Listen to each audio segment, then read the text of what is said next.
Coming up on Network Africa, flash floods kill 7 people in Sudan's Al Jazeera state.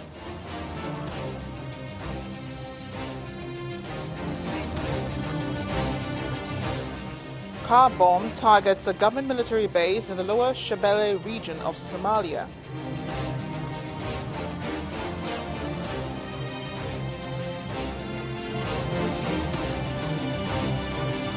While 2 kidnapped Congolese miners regained their freedom in the eastern region.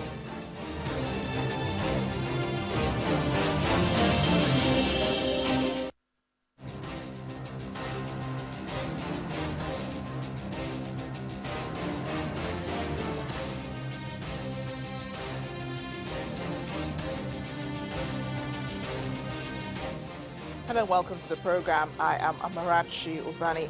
Network Africa begins today in Sudan, where torrential rains have led to the death of 7 people in the Al Jazeera state.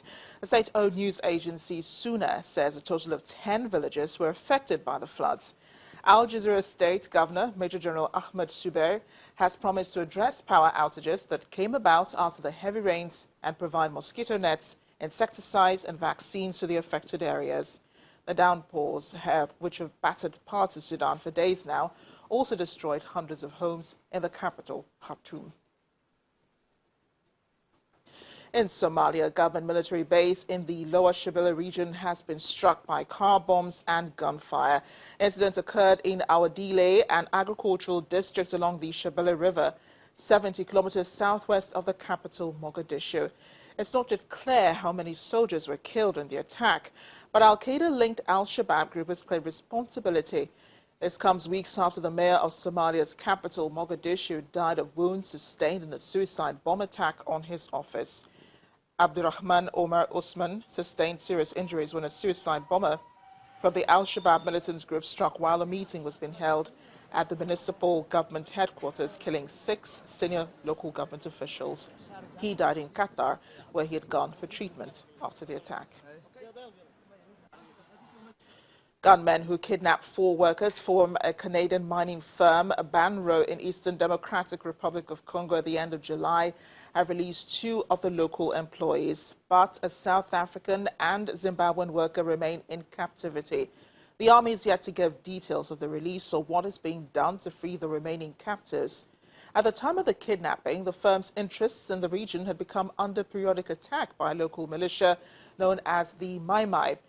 Eastern DR Congo is rich in resources and minerals which many armed groups have looted over the years to finance their operations. Mozambique's civil service minister says the government has saved about $50 million in salaries by striking ghost employees off the payroll over the past 4 years. While holding a meeting at her ministry in the capital, Maputo, Ms. Carmelita Namashulwa says 41,000 civil service workers who failed to show that they're alive were struck off between 2015 and 2019. She adds that the money saved will be used for more services, schools and hospitals. As part of efforts to battle ghost workers, the government carried out proof of life tests, meaning that all civil service employees had to appear in person at a specified office to prove that they really do exist. We're in South Africa, where the governing African National Congress has sacked the mayor of one of its key municipalities at Ekwine, also known as Durban, in KwaZulu-Natal, and amid corruption, fraud and racketeering allegations. Zandile Gumede, along with the entire eThekwini executive, were removed from their positions following a special provincial executive committee meeting. Ms. Gumede also has a pending corruption case to contend with, having been arrested earlier this year on charges related to the award of a government contract worth 208 million rand. She has denied any wrongdoing and is currently out on bail. Our correspondent in South Africa, Itumeleng Mafisa, is standing by with more on this story. Itumeleng, how are the people of Durban and even the mayor Zandile Gumede reacting to her removal from office? Well, we know that the mayor is a person of few words. She has not made too many statements out in public about what is happening, but she has a good support base. quite a strong figure politically in the ANC in Durban. We will note that she's got strong ties with President Jacob Zuma, and she's been known to be a Zuma woman. So what's interesting about the politics right now in Durban is that along the 2012 Mangaung conference, where Jacob Zuma was given a second term, that's the same region of the ANC that also wanted Cyril Ramaphosa to become deputy to President Zuma. So it's quite interesting to be in politics in Durban right now. Yeah, and even in politics in South Africa altogether, so many corruption charges going on, and Ms. Gumede still faces allegations of corruption, fraud and racketeering. What happens to her now following her removal? Well, we saw the ANC PEC saying to the public and the media that the corruption charges and allegations are not part of a removal, but it's just clearly business. Based on the recommendations of the Provincial Working Committee, which filed a report to the ANC's provincial leadership, saying that the mayor had not done well in that municipality, the Durban municipality, along with the Umsunduzi mayor. So the ANC and KZN are basically saying this is purely business and it has nothing to do with the mayor's allegations. So this is quite controversial because we've seen many ANC leaders facing court cases and being charged with many things, but still retaining their positions. But what we saw was yesterday the ANC Women's League in a meeting with President Cyril Ramaphosa saying that they were quite upset that when a female figure, a politician, faces allegations, she is removed from her position. Yeah. And I don't know if this is quite controversial for people in South Africa, but Ms. Gumede was arrested on charges relating to the award of a government contract worth 208 million rand. This was earlier this year. So why now? Why wait till now to remove her from office? That is what is interesting, and obviously this is politics at play in Durban currently, because obviously the PEC is saying, this removal has nothing to do with her allegations, or has to do with, her work in the municipality. The municipality has run into many problems and with threats of it obviously being placed under administration. So it's interesting, but we obviously know that this is obviously ANC factional fights at play. Tumeleng, thank you for joining us on Network Africa. Appreciate you bringing us up to speed on this issue. Thank you. Over 10,000 Nigerians are incarcerated in South Africa for various crimes ranging from drug-related offences to murder, fraud and armed robbery. That's according to the South African Police Service. It came to light when the heads of Nigeria's 2 missions in South Africa held a closed-door meeting in Pretoria today with the Police Minister, Becky Cele, and other top police officials. Speaking to Channels Television after the meeting, Nigeria's High Commissioner to South Africa, Ambassador Kabir Bala, who was accompanied by the Consul General, Mr. Godwin Adama, says though the figures are quite shocking, they got to raise their issues of concern as well. Naturally will erupt, people will talk, and people will say, but we should keep a proper perspective. We have to look at it in a proper perspective so that we don't tilt the balance and then we overlook the fact that, yes, some of our nationals are engaged in things that are not legal here. To have your nationals, 6,089 of them having cases either being concluded or being investigated, and some of them in prison, you have them. And then you have all other categories of crimes, murder, robbery, fraud.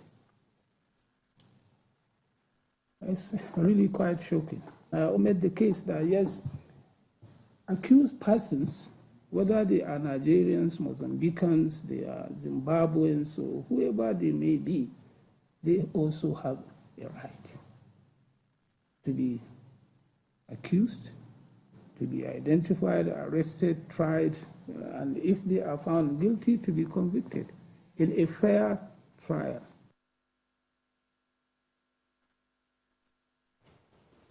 Nigerian High Commissioner to South Africa. Now, a Nigerian resident in Guangzhou, Guangdong province in China, Mr. Joseph Wachuzie, has died following injuries sustained at the hands of Chinese police. The incident reportedly occurred on Monday when the deceased, who had lived in China for 15 years or more, was being chased by the police.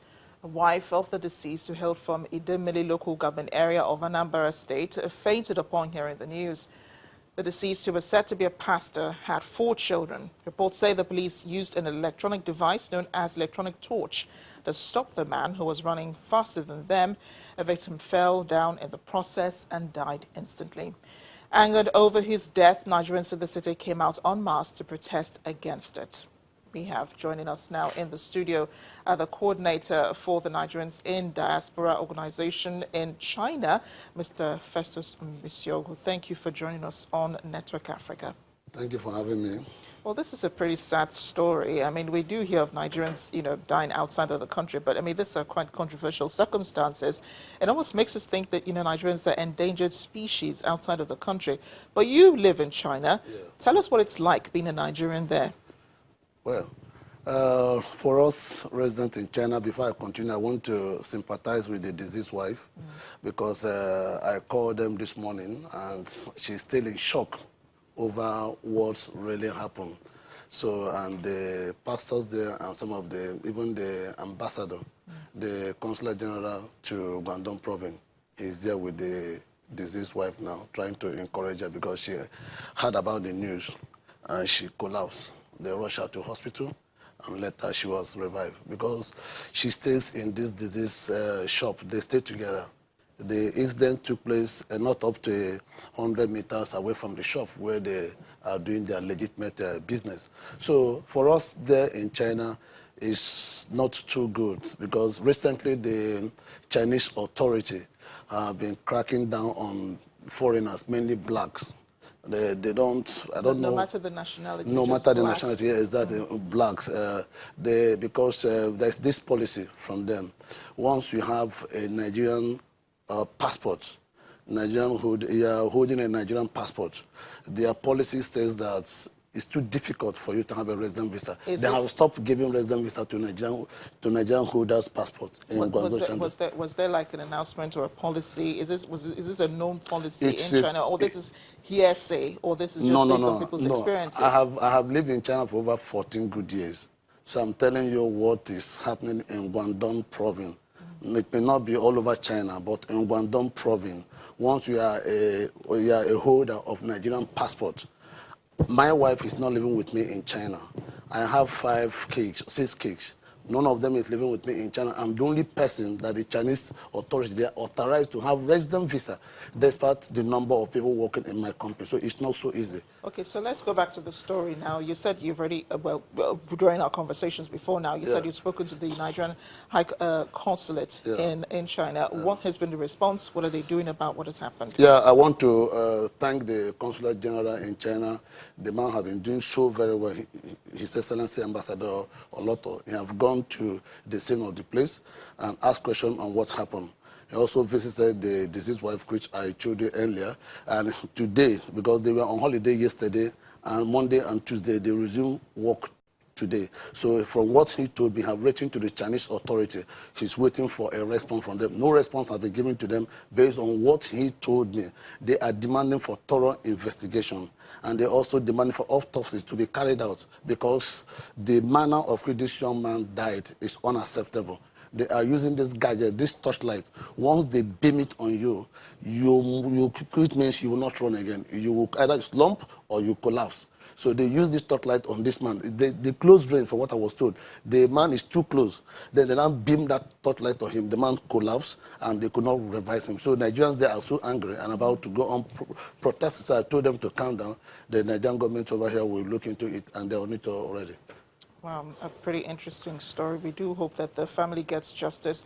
We pray for the wife for grace to be able to bear, this irreparable and irreplaceable loss. Thank you again, Mr. Misiogu, for joining us on Network Africa. Thank you.